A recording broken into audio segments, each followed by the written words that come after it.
Hey folks, now that I have had a chance to do some cleaning and organizing, I know I fell off the grid for a good minute or two there, at least 2 weeks worth of minutes probably. But I'm really kicking myself for not giving a shop tour the first time around. You know, I was afraid of releasing too much personally identifiable information. But in this case, now that it's clean, I don't have a record of the horrors that were here before. So I guess I'll introduce you guys. Well, it's still kind of horrorful. Just we'll call it the Horror of Horrors 2.0 now with more horror, 20% more. So I'll give you the shop tour for once again for the first time. So we got the crap what's going to blow up in my face. This is recycling. Actually, these are empty canisters, some simple green. Misplaced screws, a light bulb that needs to find a home. It still works. This is all recent additions from the cleaning process, of course. Found some good wipes. Found some fork oil. Yay. I think I've been putting that in jacks, but that's the expensive stuff probably, so don't do that. Another can for recycling. The sticker collection. Oh yeah, we're having home wiring nightmares. No thanks to Gordon Ramsay again. So the sticker collection toolbox. One of the horrors. I've consolidated a lot of crap onto that shelf, which wasn't previously there, and I got the old central Shenzhen air compressor deal. The welding table that you can first time ever get to all four sides of it for the most part. Now with more junk cleaning projects. Yeah, mystery press with some kind of barrel attachment. I don't know. Bench grinders over there. It's just C-clamp to the table temporarily. Argon for the welder under the table. The multi-purpose table, which I keep cleaning off, folding up, and then unpacking and covering with crap again. It's in between states. New acquisition for what's coming up soon. My first shop crane, baby's first shop crane, engine hoist. I got the 2-ton variety on account of the further you extend them, the less they support. So the 2-ton crane hoists 2 tons right at the end of the red. On the other hand, you extend it all the way to full length, it's only half a ton. So wouldn't that ruin your day if you had a 1-ton crane and found out it was like a 250-pound crane or whatever? I don't know. Acquired this disc and belt sander from some junk, bar stock. The drill press migrated from over where it was before. Hey, you can see the paint flaking where it's exposing a few of the remaining speeds and feeds over there. I painted right over it like an idiot, but that was already like disintegrating and it was just impossible to remove. So, and actually, you know what? I think I taped it up with masking tape. So if I ever get a good enough grip, I may be able to remove half of it, and then the masking tape will only destroy the other half. The vacuum system, it's a debris bucket, for shops, with a cyclone separator. It's powered by a shop vac and sealed by packing tape. We went over this in another video. This is the vibratory tumbler filtration, the walnut shell dry tumbling. We got the more sticker power ultrasonic cleaner, which I had to custom fix when the touchpad burned out, so I wired in these switches. I covered this in another video probably. I don't think I ever showed the wiring because, well, I put it together before I talked about it or cared about YouTube.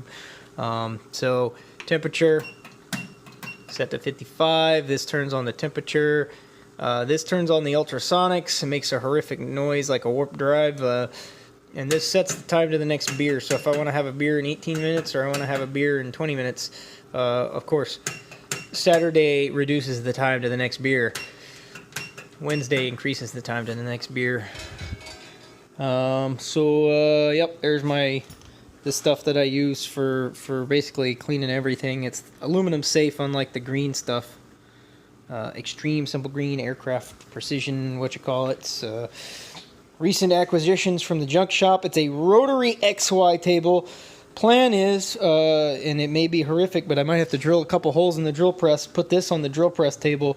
Of course, this weighs probably as much as the drill press itself. I think this is 350 pounds or so. But it will give me the ability to clamp once and then move part to the holes that I want, whether that's a circular pattern or a square pattern or some rectangular prismatic, you know, Archimedes spiral type deal, whatever they call those things, cardioids, and oh, yep, yep, you're seeing my dirty secrets here. This is what the shop crane is for. This is a lathe turret. We'll go into more about that later, but just note that I cleaned the ever-loving crap out of getting it from an auction, except for this one piece of black. I had the bright idea to wire wheel this after I done the bottom part and bolted it back together, so that's the back side. You won't see that anyway. The paint's probably a better thing to keep the original paint as best I can.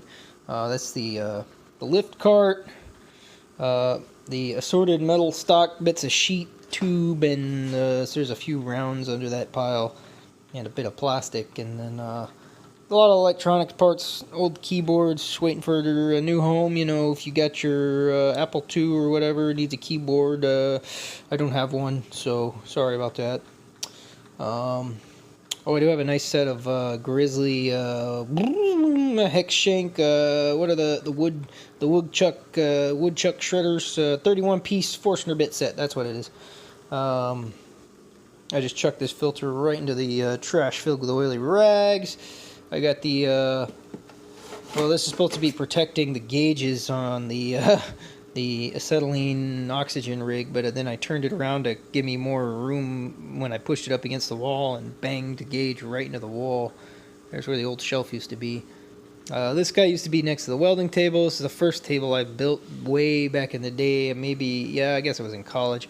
Yeah, it's got shelf brackets for diagonal bracing, so it's wobbly as hell. It's on 3x3s, so 3" by 3" pre-finished, which is nice, but totally non-standard, so they're good for table legs and I guess stairway railing, finishing corners, something like that, stairway railing.